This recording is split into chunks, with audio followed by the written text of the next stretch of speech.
Au fil du temps, la vie coule en nos veines, dans les méandres de nos gestes quotidiens, dans les eaux stagnantes de nos désirs inavoués, dans les cascades des événements impromptus, dans l'océan de nos rêves infinis. Avant, au tout début des temps, le grand esprit veillait. Il veillait sur la noirceur, le noir le plus total, l'obscurité. Et puis le grand esprit s'est mis à rêver. Puis comme il était dans le noir, il a rêvé de lumière. Puis il s'est mis à rêver au soleil, à la lune, aux étoiles. Il a rêvé des planètes, il a rêvé de la terre, du ciel, du vent, des nuages, de la pluie, de la neige. Il a rêvé aux éléments. Et puis ces éléments-là, eux aussi, se sont mis à rêver. Et avec le grand esprit, ils ont rêvé au paysage. Ils ont rêvé de collines, de vallées, de plaines fertiles, de montagnes enneigées, de volcans, de rivières tranquilles, d'océans en furie, de sable blond, de canyons, de terre rouge. Et ce paysage-là, lui aussi, s'est mis à rêver. Et avec le grand esprit ensemble, ils ont rêvé de verdure et de couleurs, de grandes prairies dorées, de forêts vertes, de fleurs de toutes les couleurs qui embaument, de légumes, de fruits, de grains qui nourrissent, des herbes aussi qui guérissent. Des grands chênes qui se tiennent droit, des roseaux qui ploient.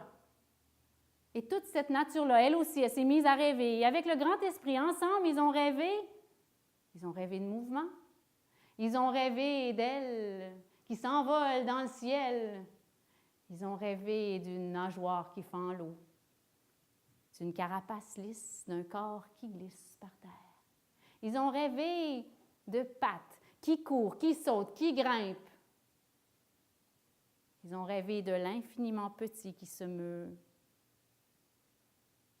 et du très grand. J'avais été invitée par le Maharaja de Jaipur pour aller à la chasse au tigre du Bengale. J'étais arrivée une semaine avant que la chasse commence. On m'avait installée dans une chambre. Sur mon lit, il y avait des soieries d'une délicatesse.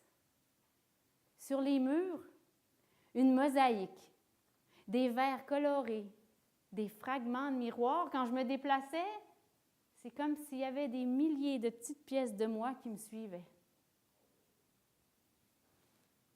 Tous les jours, j'allais dans les jardins du palais du Maharaja. Il y avait des fleurs comme j'en avais jamais vu, puis comme j'en ai jamais vu après. Ça sentait bon. Mais où je préférais passer mon temps, c'était dans la volière. Je m'assoyais dans la volière. Le sultan, il y avait des milliers d'oiseaux qui venaient de partout dans le monde. Je m'assoyais dans la volière, je pouvais passer des heures, là, juste à écouter les oiseaux chanter. J'ai jamais compris, mais c'était jamais cacophonique. On aurait dit que leurs chants s'entremêlaient. C'était tellement harmonieux. Ah, puis le soir, le sultan, il donnait un banquet en mon honneur. À tous les soirs, pendant une semaine, il y avait des invités, de la nourriture qui fondait dans ma bouche, avec des épices qui éclataient. Il y avait des musiciens, puis des danseuses, des danseuses dont le corps ondoyait. Et puis le jour de la chasse est arrivé. Un autre matin, Nasreddin, il se réveille, il a fait un rêve, il n'arrive plus vraiment à se souvenir c'est quoi son rêve, c'est pas grave. Il se lève, il passe devant le miroir, il s'arrête. Il s'installe devant le miroir, il ferme les yeux. Puis il reste là longtemps. Bien, assez longtemps pour que sa femme qui passe, puis qui repasse, puis qui passe, puis qui repasse dans la chambre, elle le voit là, les yeux fermés devant le miroir. Au bout d'un certain temps, sa femme s'arrête. « Nasreddin, veux-tu bien me dire qu'est-ce que tu fais là? » « J'essaie de voir à quoi je ressemble quand je rêve. » C'est dans ce type de forêt-là que l'enfant s'est égaré. C'est la fin du jour. Il a beau aller à droite, il a beau aller à gauche, il a beau aller tout droit, il a beau revenir sur ses pas, il ne retrouve plus le chemin du village. Le soleil descend à l'horizon, et puis tout à coup, sur une souche, il voit un vieillard. L'enfant s'approche, il glisse sa main dans la main du vieillard.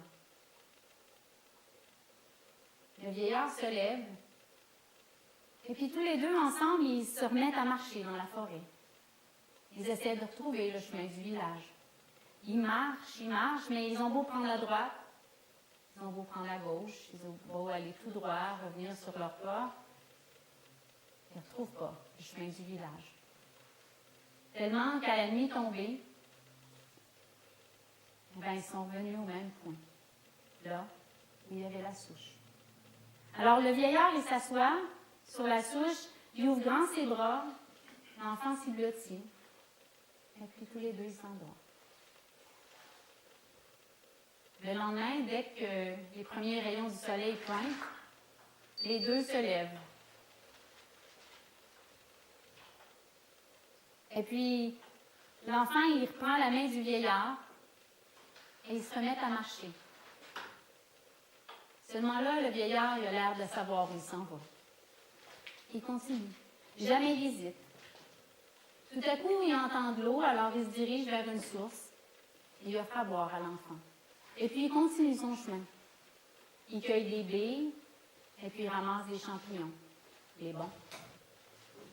Et il continue comme ça, tous les deux, en marchant. Et puis l'enfant, il se sent en confiance, et il se met à chanter. Il se met à chanter le chant du village. Avec le vieillard, il reconnaît ce chant-là. Alors lui aussi, il se met à chanter le chant du village. Seulement, l'enfant le regarde. Ce vieillard-là, il ne l'a jamais vu dans son village. Pourtant, sa voix lui rappelle quelque chose. Pourtant, à force de le regarder dans son visage, dans ses gestes, dans sa façon de se déplacer, l'enfant a l'impression de le connaître. Je savais que tu avais du courage. Je savais que tu réussirais. Ledji est débarqué du cheval. Le cheval est devenu une pierre. Je vais te donner quelque chose. La vieille est allée dans la maison et est revenue avec une paire de souliers en daim. Mets ces chaussures-là. En un clin d'œil, tu vas être de retour à la maison. Il a enfilé les chaussures en daim. Il a fait un pas, c'est comme s'il en avait fait 1000. Il en a fait un deuxième, c'est comme s'il en avait fait 10 000. Il en a fait un troisième, c'est comme s'il en avait fait 1 million. Et comme ça n'a pas pris une heure qu'il était de retour chez lui. Il est rentré dans la maison. Il a trouvé sa mère sur son lit. Il s'est penché, expirait à peine. Mère, j'ai votre brocart.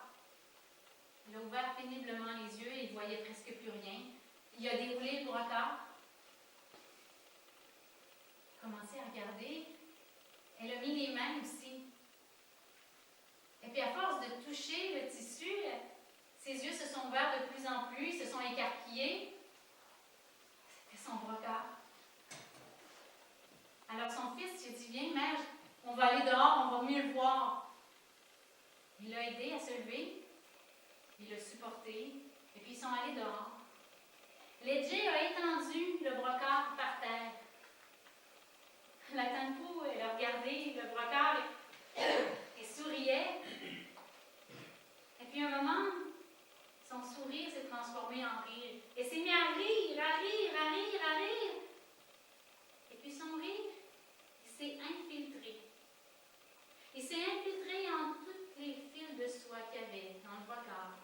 tout à coup, le brocard s'est mis à vibrer, à bouger. On aurait dit qu'il y avait une brise à l'intérieur du brocard. Et le brocard s'est mis à s'étendre, à s'allonger, à s'étendre et s'allonger, s'étendre et s'allonger, tellement qu'il a recouvert tout le village, tellement qu'il a recouvert toutes les montagnes autour, tellement qu'il est devenu un paysage. Au fil du temps, aurons-nous recueilli suffisamment de bouts de silence pour tisser une étoffe d'éternité?